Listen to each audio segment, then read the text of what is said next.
Vocês têm alguma dúvida dessas últimas aulas que foram gravadas e foram colocados o vídeo para vocês, com os exercícios resolvidos, os exercícios que vocês viram, as aulas, os vídeos gravados aí? Vocês têm alguma dúvida? Tem alguma coisa que vocês querem colocar antes de eu fazer essa aula de hoje?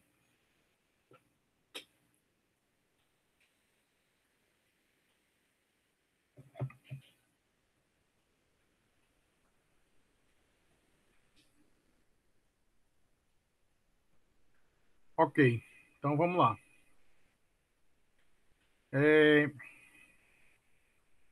Hoje a gente vai fazer, né, eu tinha colocado, a gente fez na última aula, o último vídeo que vocês viram, eles têm 10 exercícios sobre a equação de Bernoulli, conservação do momento, conservação da massa. Hoje eu vou fazer 4 exercícios bem completos sobre análise diferencial, né? Então, se vocês forem tendo dúvida aí, qualquer coisa, é só gritar, porque, né, para não ter dúvida, não ficar nenhuma dúvida sobre o procedimento de resolução desses exercícios, certo? Então vamos lá. Começar até pela própria leitura do problema, ele é bem diferente dos que a gente já viu até agora, certo? Então vamos lá.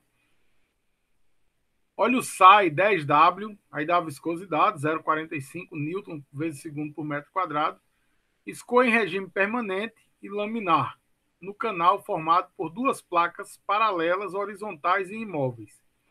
A perda de pressão por unidade de comprimento é igual a 50 kPa por metro e a distância entre as placas é 6 milímetros.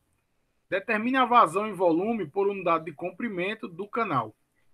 O módulo da tensão de cisalhamento que atua na placa inferior do canal e a velocidade do escoamento no plano central do canal. Certo? Então vamos lá, veja. Quando você pegava um problema de conservação da massa, ele fala de velocidade, de área, de vazão, né?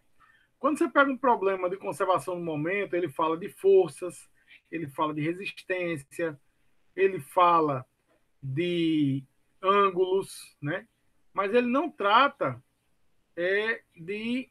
dessas informações que a gente está vendo aí, né? Placas paralelas, imóveis, horizontais. Quando ele pega a equação de Bernoulli, ele fala de pressão, ele fala de vazão, mas ele não vai falar desse linguajar que a gente está vendo aí. Né?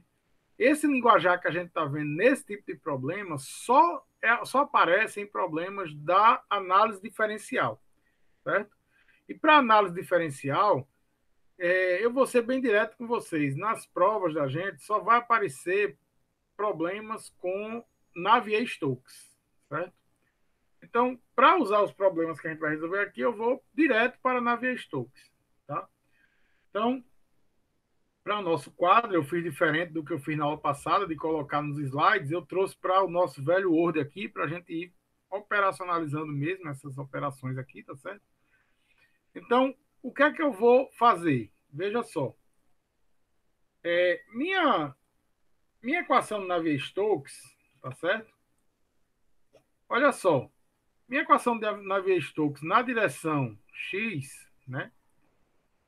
Eu vou primeiro trabalhar as informações que o próprio problema me deu. O escoamento é permanente. Se o escoamento é permanente, a velocidade não varia com o tempo. Então, esse primeiro termo aqui é zero, certo?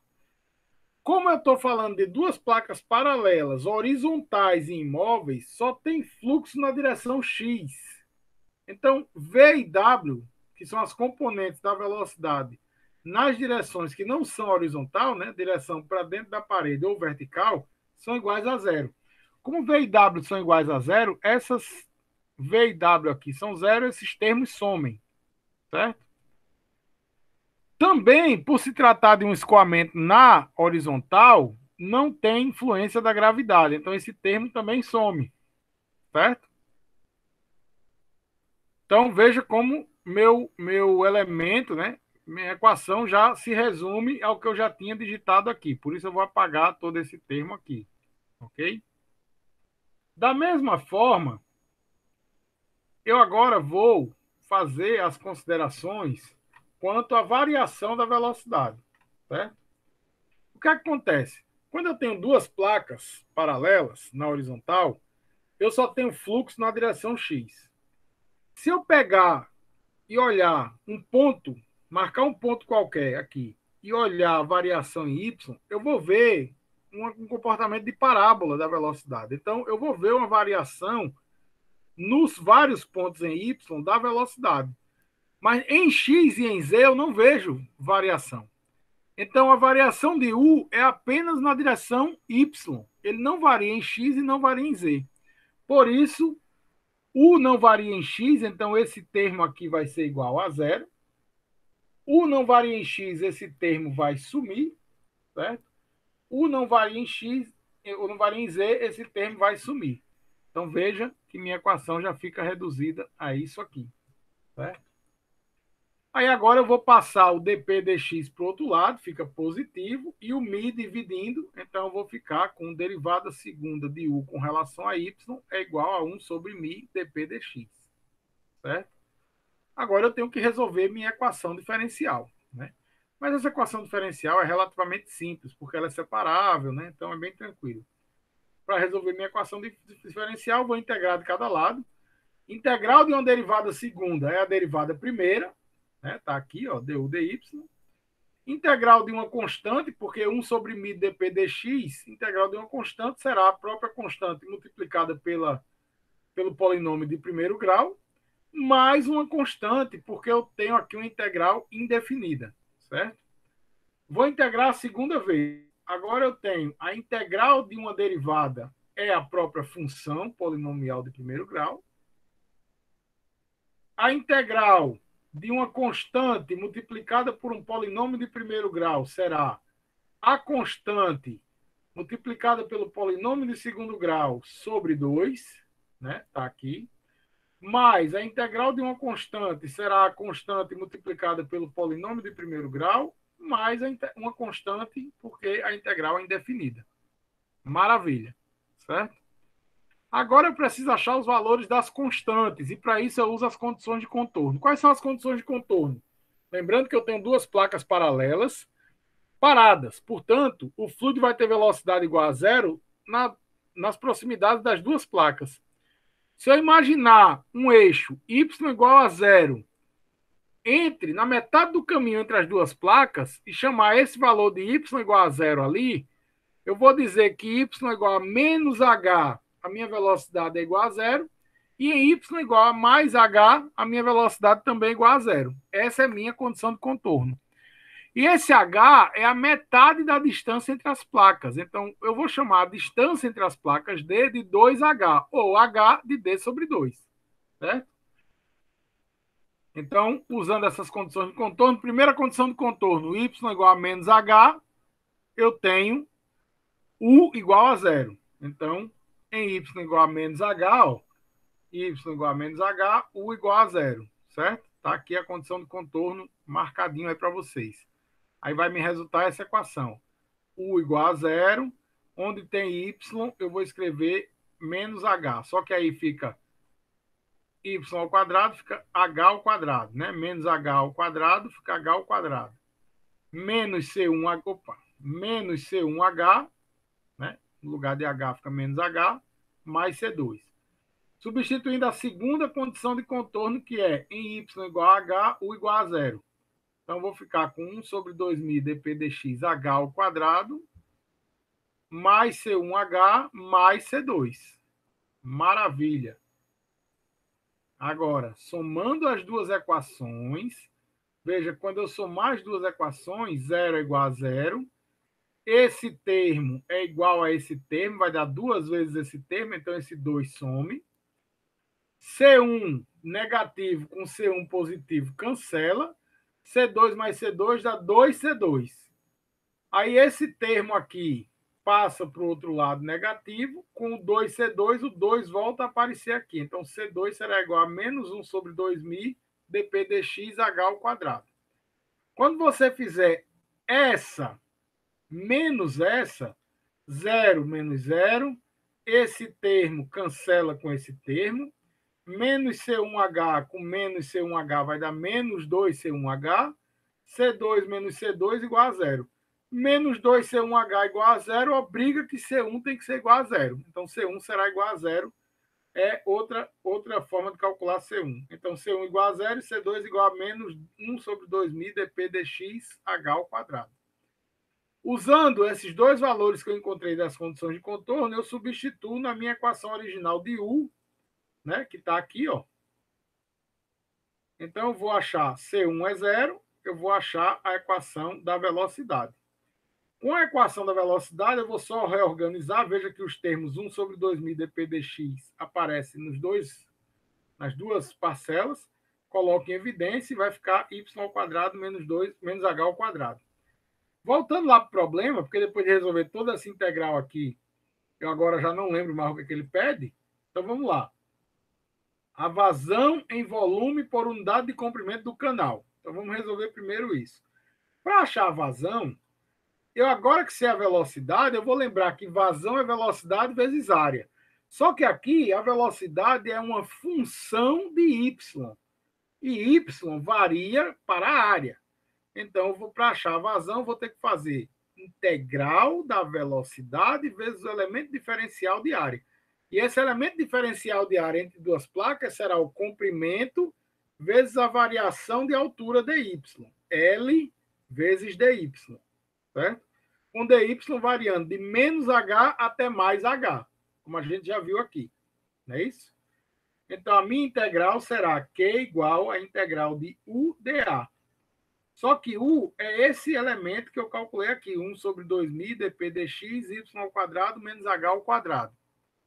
Então, substituindo essa função, multiplicando por L dy, então vou resolver a integral. Veja que 1 sobre 2.000 dp dx e L são constantes com relação a y. Então, isso tudo sai da minha integral como se fosse constante, L sobre 2.000 dp dx. O que fica dentro da integral é y ao quadrado menos h ao quadrado multiplicado por dy, certo? Y ao quadrado, dy, integrando, fica y ao cubo sobre 3. Menos h ao quadrado dy fica menos h ao quadrado y, certo?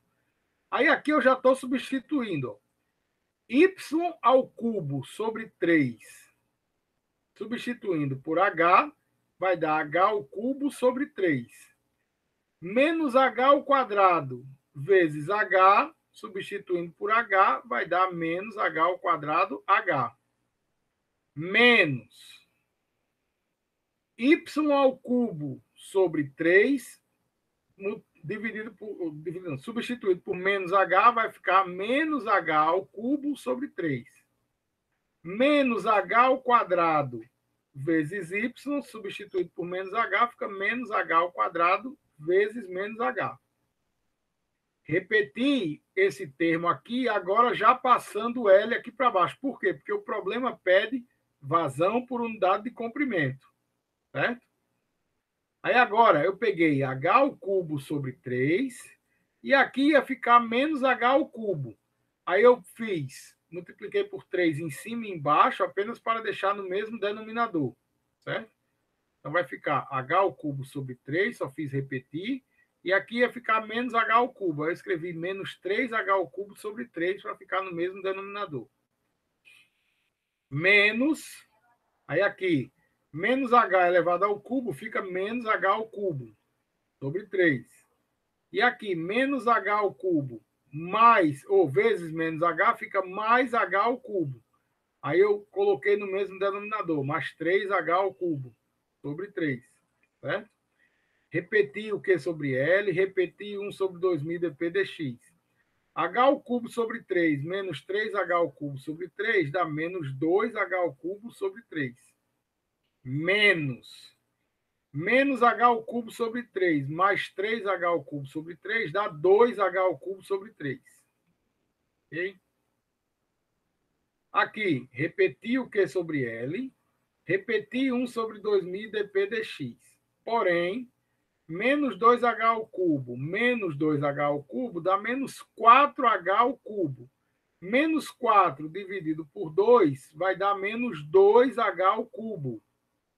sobre 3.000, né? O 3 que vem daqui, dp dx. Ok? Então, achei a vazão por unidade de comprimento. Só que no problema, ele não deu o valor de H, que é a metade da distância entre as placas. Ele deu, na verdade, a distância entre as placas. E eu fiz uma consideração de que esse H é a metade da distância entre as placas. Então, como ele deu a distância entre as placas, e eu considerei que H é a metade da distância entre as placas, eu vou voltar para o valor de D. Eu sei que D é H sobre 2. Não é isso? Ou o contrário, H é D sobre 2, né? Eu fiz essa consideração. H é D sobre 2. D é 2H. Então, onde tem H, eu vou escrever D sobre 2. Só que H aqui está elevado ao cubo. Então, D sobre 2 ao cubo vai ficar D ao cubo sobre 8. Tá certo? Então, ó, é só comparar essa linha aqui de baixo com essa linha. Menos 2. Onde tem o H, eu escrevi, ó, D ao cubo sobre 8. Então, menos 2. D ao cubo sobre 8. O 3 está aqui de novo. O Mi está aqui de novo, dp dx. Aí o 2 e o 8 cancela, o 2 some e o 8 vira 4, então vai ficar menos d ao cubo sobre 12mi, dp dx. Aí eu substituo os valores. D, 6 milímetros, 0,006 ao cubo, menos, né? 12 veio daqui, mi é 0,45. E por que aqui dp dx é menos 50 mil? Porque o problema diz que é uma queda de pressão, então esse valor é negativo. E tem que ser, porque senão o fluxo não é nesse sentido. Né? O fluxo é sempre de maior pressão para menor pressão, certo? Então, menos 50 mil. Isso vai me dar um valor de vazão por unidade de comprimento de 0,002 metros cúbicos por metro segundo. Por que eu deixei assim? Metro cúbico por segundo é vazão. E por metro, para dizer que é por unidade de comprimento. Certo? Até aí alguma dúvida? Então vamos em frente. Na letra B, ele manda calcular a tensão de cisalhamento que atua na placa inferior do canal. A tensão de cisalhamento que atua na placa inferior é a tensão de cisalhamento quando Y é igual a menos H. Certo? Então vamos lá. Para calcular a tensão de cisalhamento é mi du dy, não é isso? Então eu vou pegar a minha velocidade, que eu tinha lá, 1 sobre 2.000 dp dx, y ao quadrado menos h ao quadrado, e derivar com relação a y, certo? Derivando isso com relação a y, ó, quando eu derivar isso aqui, veja que esse menos h é considerado constante. Então, na verdade, a derivada é 1 sobre 2.000 dp dx vezes 2y, certo? Então, o 2y, o 2 cancela com 2, então vai ficar y sobre mi dp dx. Só que na placa inferior, y é igual a menos h. Por isso que fica menos h sobre mi dp dx, tá certo? Só que o h é d sobre 2. Então, vai ficar menos d sobre 2 mi dp dx, tá certo? A tensão de cisalhamento é mi du dy. Então, o que é que eu vou fazer? Mi está aqui. E du dy, eu só faço copiar o valor que eu acabei de derivar aqui de cima. Certo? Então, vai cancelar o mi com o mi. Né? Vai resultar que a tensão de cisalhamento é menos d sobre 2 dp dx. D sobre 2, 0,006 sobre 2, vezes menos 50 mil. Então, eu tenho que a tensão de cisalhamento é 150 newtons por metro quadrado na placa inferior. Ok? Dúvida? Não? Então, vamos lembrar o que é que ele quer calcular na letra C. Letra C, ele pede a velocidade do escoamento no plano central do canal. No plano central do canal, foi onde eu determinei que y era igual a zero na minha equação com y e h. Tá certo? Então, para determinar a velocidade do escoamento no plano central, basta usar o valor de y igual a zero se utilizarmos a equação com h. Então, a minha equação que eu já determinei para a velocidade, 1 sobre 2.000 dp dx, y ao quadrado menos y igual, menos h ao quadrado, só que com y igual a zero. Então, fazendo y igual a zero, eu vou chegar à equação de menos h ao quadrado sobre 2.000 dp dx. Substituindo, só que agora o h aqui é quem? Metade do valor das distâncias. Eu podia pegar essa distância, esse h, e escrever 2 sobre 2 de novo, mas eu peguei direto. Eu sei que a distância é 0,006. E se h é a metade disso, eu só faço jogar o valor direto. Então, eu vou achar minha velocidade 0,5 metros por segundo. Certo? Simples assim. Ok?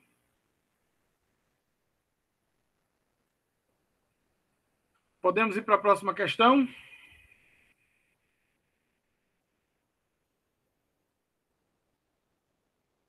Então, vamos lá.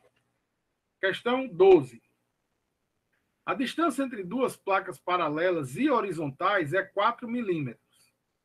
Um fluido viscoso, aí dá a densidade relativa e a viscosidade dinâmica, escoa entre as placas com velocidade média de 0,98 metros por segundo. Determine a queda de pressão deste escoamento por unidade de comprimento na direção do escoamento. Qual é a velocidade máxima deste escoamento? Então, a primeira coisa que ele quer é a queda de pressão deste escoamento, sabendo a velocidade média. Certo? Então, vamos lá. Veja que se trata de um problema muito parecido, né? Ele diz que é duas placas paralelas e horizontais, distantes 4 milímetros, um fluido viscoso escoa entre as placas paralelas, com viscosidade, com velocidade média de 0,98. Determinar a queda de pressão. Ele não fala que as placas estão paradas, mas como ele não dá a velocidade de nenhuma delas e ninguém adivinha, você vai deduzir que as duas estão paradas. Certo? Então, vamos lá. Bom, de novo, vou partir das mesmas informações. A equação de Navier-Stokes, escoamento na horizontal, escoamento permanente, V e W são iguais a zero, gravidade não age em X. Então, veja, esse termo aqui ó, é zero, escoamento permanente. V e W são iguais a zero, esses termos são iguais a zero. Gravidade não age em X. Certo? Também, U não varia com X, portanto, esse termo será igual a zero. Esse termo será igual a zero. E U não varia com Z, esse termo será igual a zero. De forma que a minha equação vai ficar resumida a isso aqui. Eu vou isolar dp dx, dividir por μ e vou chegar de novo nessa mesma equação. Certo? Vou integrar duas vezes du dy, 1 sobre μ dp dx, y mais c1. Na segunda, vai aparecer y ao quadrado sobre 2, c1y mais c2. De novo, as condições de contorno vão ser as mesmas da questão anterior. Y igual a zero no centro entre as duas placas, certo? Y igual a menos h lá embaixo, U igual a zero. Y igual a mais h lá em cima, U igual a zero. Onde h é a metade da distância entre as placas. Substituindo a primeira condição de contorno, eu vou chegar com 1 sobre 2.000 dp dx h ao quadrado menos c1h mais c2 igual a zero. Substituindo a segunda condição de contorno, só muda o sinal do C1H, certo? Somando as duas equações, eu vou ter que C2 é igual a menos 1 sobre 2.000 dp dxh ao quadrado. Subtraindo as duas equações, C1 igual a zero. Substituindo os valores das constantes, eu vou encontrar que U igual a esta equação, 1 sobre 2.000 dp dx y ao quadrado menos h ao quadrado, certo? Aí, como eu quero a velocidade média, veja só, eu tenho que achar a vazão e depois dividir essa vazão pela área cheia para chegar na velocidade média. Tá certo? Para achar a vazão, eu vou usar de novo o procedimento da integral. Tá certo? Como é a mesma, eu vou passar bem rapidinho, porque é o mesmo cálculo que a gente acabou de fazer. Tá certo? A diferença é que, em vez de ficar com Q sobre L, eu vou deixar o L agora lá junto do meu, da minha função, tá certo? E veja que nesse caso aqui, eu não vou passar para o valor de D. Por quê? Porque eu não quero calcular o número, tá certo? Eu só quero chegar numa função, né? Então, Q igual a menos 2LH ao cubo sobre 3.000 dp dx. Professor, o Q vai dar um valor negativo, vazão negativa? Não, porque o dp dx é negativo também. Então, esse valor vai dar positivo. Tá? Essa é a vazão calculada pela integral. Para achar a velocidade média, eu vou pegar esta vazão e dividir pela área. E que área é essa? A área entre as duas placas será o comprimento pela altura. E a altura, como eu estou chamando H de metade da distância entre as placas, essa altura vai ser H mais H, 2H. Então, a área vai ser L vezes 2H, certo? Então, a área pode ser calculada como L multiplicada por 2H. Assim, a velocidade média será Q dividido por 2LH, certo? Que é o que eu faço aqui embaixo. Velocidade média é igual a Q sobre A, que é Q sobre 2LH.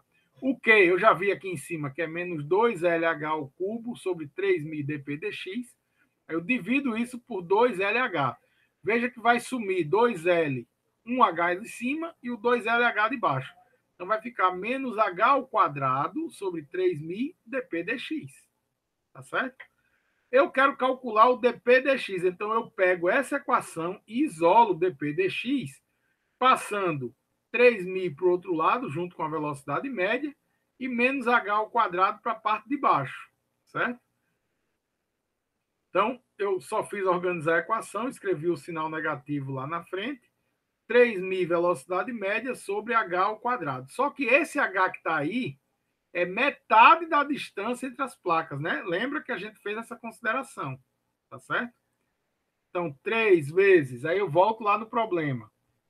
Viscosidade, 0,27, tá aqui, tá certo? Velocidade média, 0,98, tá aqui. E a distância média é 4 milímetros dividido por 2, tá certo? Então, velocidade, viscosidade, né? 3, viscosidade 0,27, velocidade média 0,98 e a distância H 0,002, que é metade do 4. Isso vai me dar uma queda de pressão de menos 198.450 pascal por metro. Ou menos 198 quilopascal por metro, né? 198,5 mais ou menos. Certo? Essa é a queda de pressão, certo? Na segunda parte, ele diz qual é a velocidade máxima deste escoamento. Como eu considerei que as placas estão paradas, eu tenho um fluxo parabólico, né? Um vórtice. Então, a velocidade máxima tem que ocorrer lá no centro, onde eu considerei y igual a zero, igual lá na primeira questão. Então, como eu estou considerando isso, certo?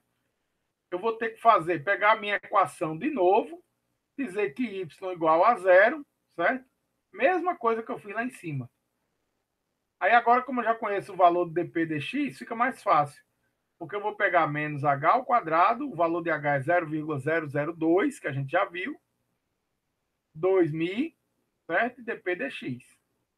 Aí agora é só substituir os valores e eu vou encontrar a minha velocidade de 1,47 metros por segundo. Ok? Dúvidas? Essa questão é importante para lembrar como é que eu calculo a velocidade média.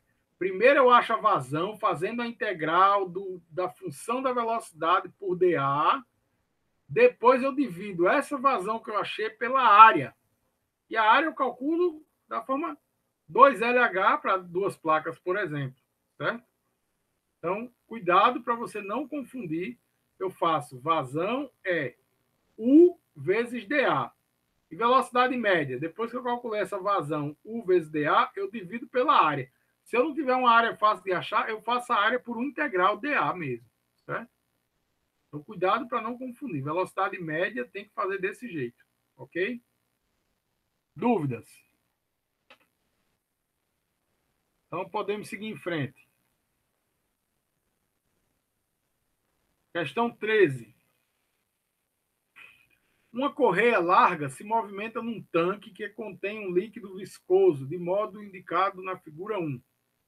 O movimento da correia é vertical e ascendente, né, subindo. E a velocidade da correia é V0.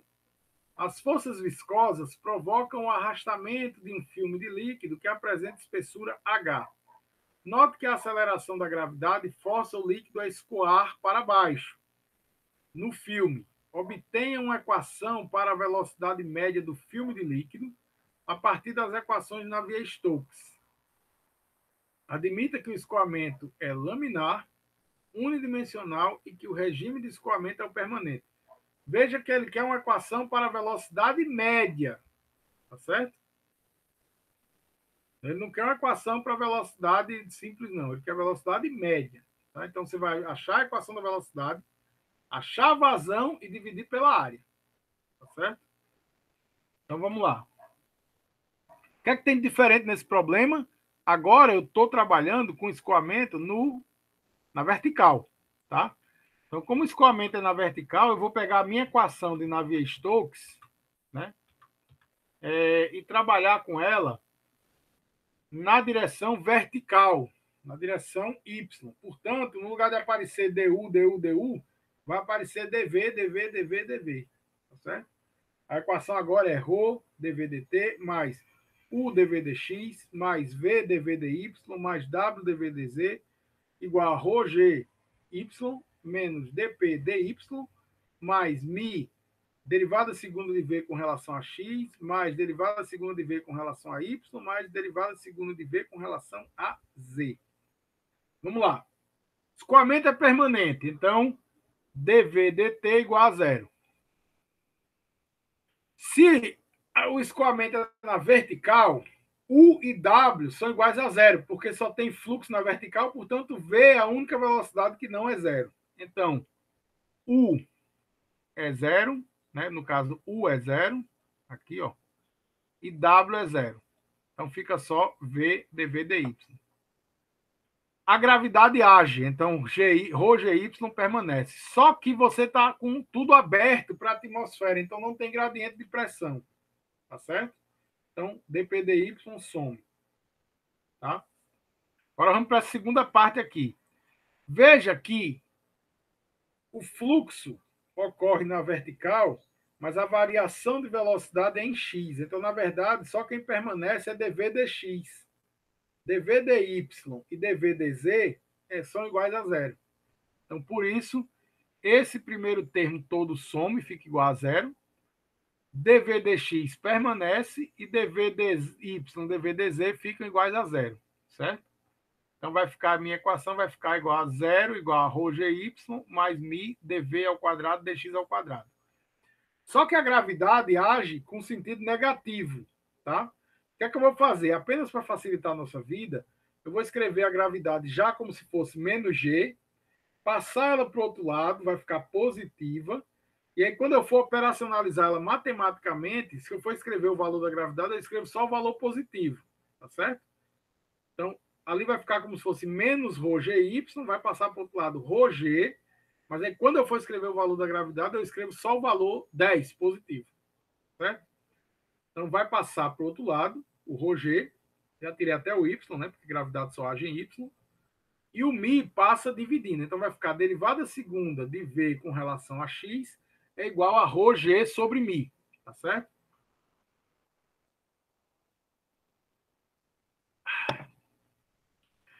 Aí, continuando, eu tenho derivada, primeira integral, né? Resolvendo a primeira integral, dv dx, a derivada segunda vira derivada primeira, ρg x sobre mi, mais C1.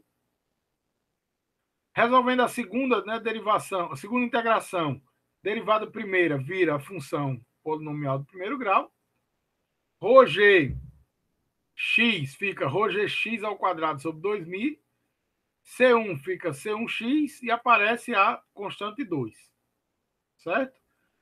Vamos para as condições de contorno. olhando minha figura, veja, em x igual a zero, a velocidade do fluido é a velocidade da correia, que é V0. Então, em x igual a zero, V igual a V0.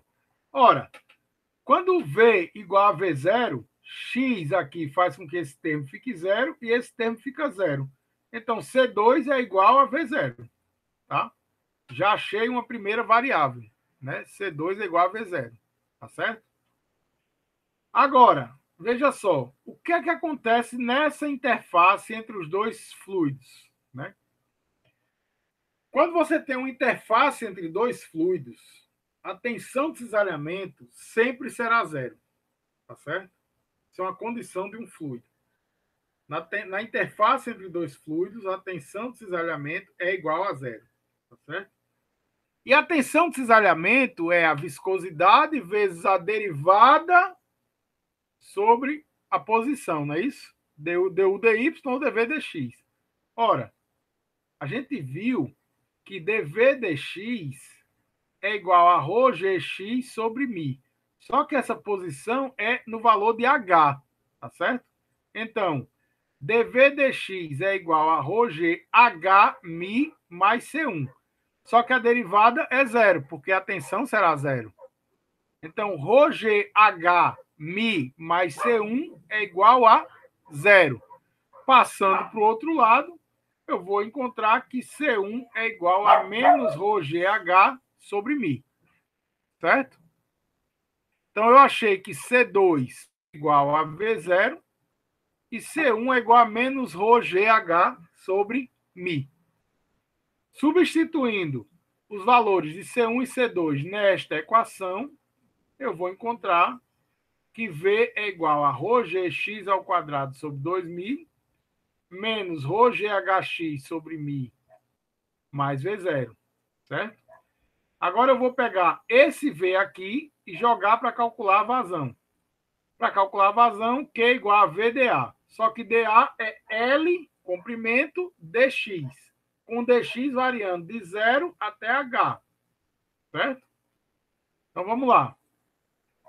Resolvendo essa integral, ρg x ao quadrado dx vai ficar com ρgL, né? Tá aqui, ó, ρgL, tá? Sobre 2.000. Tudo é com quadrado dx, a integral disso é x ao cubo sobre 3. Então tá aqui, ó. ρgL sobre 2.000. Aí vai ficar x ao cubo sobre 3. Então vai ficar ρgL sobre 6.000. E no lugar do x ao cubo vai ficar h ao cubo. Então, ρglh ao cubo sobre 6.000. Certo? Essa parte aqui, mais com menos dá menos. ρgL sobre μ, hx ao quadrado sobre 2. Só que x ao quadrado substitui por h, vai ficar h ao quadrado. Vezes o h fica h ao cubo. E o 2 daqui. Então, menos ρglh ao cubo sobre 2.000. Mais V0L vezes x, que é h. V0LH. Certo? Aí aqui eu só fiz organizar, ó. ρglh ao cubo sobre 6.000. Aqui, para ficar com o mesmo 6.000 no denominador, multipliquei por 3 em cima e embaixo, então fica menos 3 ρglh ao cubo sobre 6.000, mais V0LH. Passei o V0LH aqui para frente, e esse termo aqui, como tem o mesmo denominador, é só menos 3 mais 1, fica menos 2. Só que menos 2 sobre 6 fica menos 1 sobre 3. Certo? Então vai dar V0 LH menos ρglh ao cubo sobre 3.000. Agora, para achar a velocidade média, eu vou pegar este Q aqui e dividir pela área, que é L vezes H. Certo? Então, tá aqui, ó. Certo? Dividindo, vai sumir o LH, vai ficar V0. E aqui vai sumir esse L e o H ao cubo vai ficar H ao quadrado. Então, vai ficar velocidade média é igual a V0 menos ρg h ao quadrado sobre 3.000. Certo? E é isso que ele pede, né? Obtém uma equação para a velocidade média do filme de líquido a partir das equações de Navier-Stokes. A velocidade média será V0 menos ρgh ao quadrado sobre 3μ. Certo? Tem todo sentido a velocidade média ser menor do que V0, porque V0 é a velocidade da correia, que é a velocidade máxima. Né? Até porque a gravidade puxa para baixo, então a velocidade média tem que ser menor do que a velocidade máxima da correia. Certo? Dúvidas?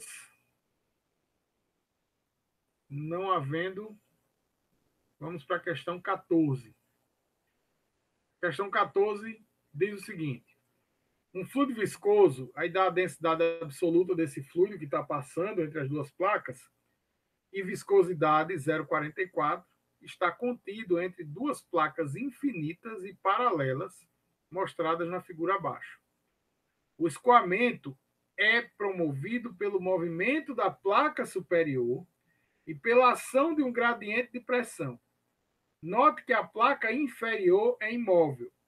O manômetro em U, indicado na figura, fornece uma leitura diferencial de 2,5 milímetros, quando a velocidade da placa superior, U, é igual a 6,1 milímetros por segundo. Admita que o escoamento é laminar. Determine a distância entre a placa inferior e o ponto onde a velocidade do escoamento é máxima. Certo? Ok? Então vamos lá. Veja, o que é que tem de diferente nessa questão? As duas placas continuam paralelas, infinitas, mas agora eu tenho a placa superior se movendo com velocidade, a inferior está parada e existe um gradiente de pressão. Até agora eu tinha as duas placas imóveis e um gradiente de pressão. Ou então, no caso da questão anterior, uma placa se movendo, mas não tinha gradiente de pressão na vertical. Agora eu tenho o gradiente de pressão e uma placa se movendo com velocidade constante. Certo? Então vamos lá para a gente ver como é que resolve essa questão. Eu tenho, de novo vou partir da minha equação de Navier-Stokes, só que agora na direção horizontal. De novo, eu vou fazer aqui os cortes, né, para vocês verem como é que a gente lida com isso, tá certo? Veja só. Ó, escoamento permanente. Escoamento permanente, soma esse termo. Se a direção do escoamento é na horizontal, não tem velocidade V e não tem velocidade W. Também não tem ação da gravidade na direção X. Também não tem variação de U com relação a X. Portanto, esse termo some e aí essa primeira parte da equação se torna igual a zero. Como não tem variação de U com relação a X, esse termo é zero. E este termo, Z, também é zero. Certo? Então, veja que eu cheguei na minha equação que eu já tinha digitado aqui. Tá certo? Aí eu só reorganizo, trago o dp dx para o outro lado, dividido por μ. Né? Vou integrar. Isso eu já fiz. As integrais são iguais. Integro a primeira vez, integro a segunda. O que é que muda agora? São as condições de contorno. A primeira condição de contorno eu vou considerar que lá embaixo é o meu y igual a zero agora. E, portanto, minha velocidade lá é zero, porque minha placa está parada. Só que lá em cima agora, o meu y é igual a h, eu vou chamar h agora a distância toda entre as placas. E o meu u é o meu U maiúsculo, que é a minha velocidade lá da minha placa superior, certo? Substituindo minhas condições de contorno, na minha primeira condição de contorno, quando U é igual a zero, Y é igual a zero. Veja que esse primeiro termo some, esse segundo termo some e U igual a zero. Então, vou achar que C2 é igual a zero. Certo? Isso é bom, né? Para a minha segunda condição de contorno, eu vou fazer que U é igual a U maiúsculo, está aqui, Y é igual a H. Então, esse primeiro termo, repete esse termo 1 sobre 2.000 dp dx, H ao quadrado. E C1 multiplica H, porque o y está aqui. Eu vou isolar C1. Então, eu vou passar o H dividindo o U, e esse termo vai para o outro lado com sinal negativo, o H ao quadrado dividido por H vai ficar esse H aqui. Certo? Então, substituindo C1 e C2 lá na minha função de U, eu vou ficar com 1 sobre 2.000 dp dx y ao quadrado, isso estava na função de U, mais U sobre Y, U vezes Y, H, porque C1 multiplica Y na minha função de U, está aqui, ó, C1 vezes Y. Então, veja, eu peguei U sobre H, multipliquei por Y. E vou pegar este termo aqui, ó, menos 1 sobre 2.000 dp dxh e multiplico por y. Tá bom? Agora eu vou só arrumar esse termo aqui, pegando esse u sobre yh, colocando aqui na frente. E 1 sobre 2.000 dp dx aparece tanto multiplicando y ao quadrado como multiplicando hy. Coloco em evidência. Certo? E aí, aqui, eu cheguei na minha expressão de u. Tá certo? Quando eu chego na expressão de u, eu vou voltar lá para a minha leitura do problema e vou perceber o seguinte: ele quer calcular, ele quer determinar a distância entre a placa inferior e o ponto onde a velocidade do escoamento é máxima. Aí aqui é o seguinte: do próprio cálculo diferencial integral, eu já sei que quando eu quero um ponto de máximo, é só eu derivar e igualar a zero. Mas isso não vem à toa, é preciso que você tenha também o conceito físico da mecânica dos fluidos. De onde vem esse conceito físico? Quando você deriva a velocidade com relação a y, se você multiplica isso pela viscosidade, você tem a tensão de cisalhamento. Tá certo? A tensão de cisalhamento sendo máxima, né? Isso é um ponto de máximo, minha velocidade será mínima. Se a tensão de cisalhamento é mínima, por isso é igual a zero, minha velocidade será máxima. E veja que ele pede aí para você determinar a distância entre a placa inferior e o ponto da velocidade é máxima. Então, quando você deriva a sua velocidade e iguala isso a zero, você está minimizando a tensão de cisalhamento, portanto, achando a sua velocidade máxima. Certo?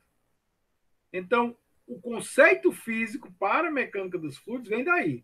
Eu derivo a minha velocidade igual a zero, eu estou achando uma tensão de cisalhamento, né, mínima, portanto, uma velocidade máxima. Tá certo? Tem que tomar cuidado para não achar que está. Eu estou achando a velocidade mínima. Não, não é. Velocidade aqui, você está derivando a velocidade igual a zero, você está achando a tensão mínima, portanto, a velocidade máxima. Então, vou derivar esta velocidade e igualar essa derivada a zero. Então, derivando esta velocidade, derivada de uy sobre h vai dar u sobre h, derivada de 1 sobre 2.000 dp dx, y ao quadrado menos hy vai dar 1 sobre 2.000 dp dx, 2y menos h, igual a isso a zero, certo? Resolvendo isso aqui, vou chegar à seguinte conclusão. Passo u sobre h para o outro lado, não é isso? Porque eu fiz tudo de uma vez. Deixa eu fazer de novo aqui, para vocês verem, tá certo? Eu fiz e saí apagando. Então, para vocês não estranharem o que eu fiz aqui, né? Então, some isso daqui. Eu passei isso aqui para o outro lado, tá certo?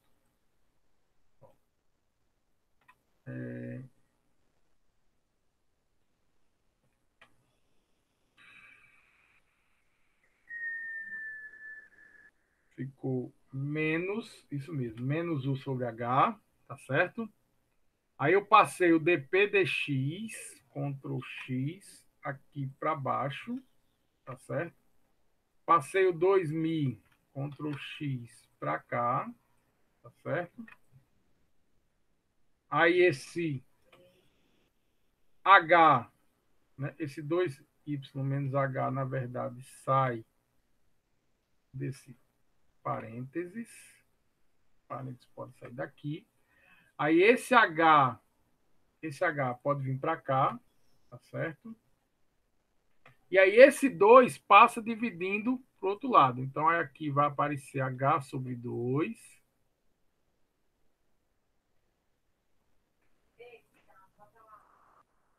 H sobre 2, né? Esse 2 já não vai estar mais aqui. E aqui esse 2 acaba sumindo, porque vai aparecer o 2 dividindo ele aqui, né? Opa. O 2 vai dividir ele aqui, ó. Certo? Vai ficar H sobre 2 menos U sobre U mi sobre H dp dx. Perfeito, é isso mesmo. Certo? Pode deixar aqui, porque aí fica melhor para vocês visualizarem. Então, y é igual a H sobre 2 menos U sobre U vezes mi H dp dx. Aí agora, eu vou só substituir os valores, né? 12,7 milímetros é o valor de H, está aqui no problema, 12,7 milímetros, né? 2. Eu coloquei o mi aqui por quê? Porque eu coloquei em milímetros, eu preciso transformar para metro, tá certo? O 6,1 milímetros por segundo, isso também é dado do problema. Eu também dividi por 1000 aqui para poder transformar para metro. Vezes mi 0,44, isso também é dado do problema, né? Certo? 12,7 milímetros, está aqui o valor de H, né? Aí eu dividi por 1000 também para transformar para metro. dp dx, aí eu precisei, aqui, ó, ele deu esse fluido manométrico, com gama, que é ρ vezes G, de 15.719 newton por metro cúbico. Ele disse que esse fluido aqui tem densidade 1.256,8 kg por metro cúbico, gravidade é 10. Aí o que foi que eu fiz? Eu peguei desse ponto até aqui, eu fiz o circuito manométrico, né? P1 mais, aí eu desci um valor X, mais 2,5, nesse fluido de 1.256,8. Subi um valor 2,5 nesse fluido de 15.719. Subi um valor X nesse fluido de 1.256,8, que cancelou com esse X, né? Então, eu coloquei aqui no quadro, aqui embaixo, fiz esse circuito manométrico, P1 mais 1.256,8 vezes 10 vezes 2,5, menos 15.719 vezes 2,5. Por que eu coloquei só 15.719? Porque esse já é o valor de ρ vezes G, que é o gama, igual a P2. P2 menos P1 é delta P. Esse valor que está aqui é o delta P, só que ali é delta P, delta X, né? Delta P, delta X está aqui, ó, 152 milímetros. Então, eu coloquei 0,152 metros, né? Então, esse valor aqui, 0,00635, é essa parte da matemática. Esse valor aqui em cima é essa parte da matemática. E esse valor aqui embaixo é essa parte da matemática. Lembrando que eu peguei esse sinal negativo, com esse sinal negativo, escrevi aqui positivo. Então, chegou em 0,01043 metros, que equivale a 10,43 milímetros, que é o valor exatamente onde está a velocidade máxima. Olhando para a figura, 12,7 é a distância, então está bem próximo da placa superior, mas não está na placa superior. Certo? Então, é próximo, mas não é a placa superior. Tá bom? Alguma dúvida sobre isso aqui? Não? Então, aqui nós temos o meu desejo para a prova de terça-feira. Estou à disposição de vocês nesse final de semana. Podem mandar e-mail, vou estar entrando sempre para tirar dúvidas, certo? Os questionários estão aí à disposição. Nós fizemos bastante exercício, mas se precisarem, podem mandar e-mail, podem entrar em contato para a gente tirar dúvida. Eu espero que vocês realmente consigam estudar bastante, se preparar e nós tenhamos uma prova muito boa e abençoada para todo mundo, tá certo? Tenha um ótimo final de semana, tanto de estudo como de descanso, fé, para vocês estarem bem tranquilos. A prova vai ser boa, se Deus quiser. Boa noite.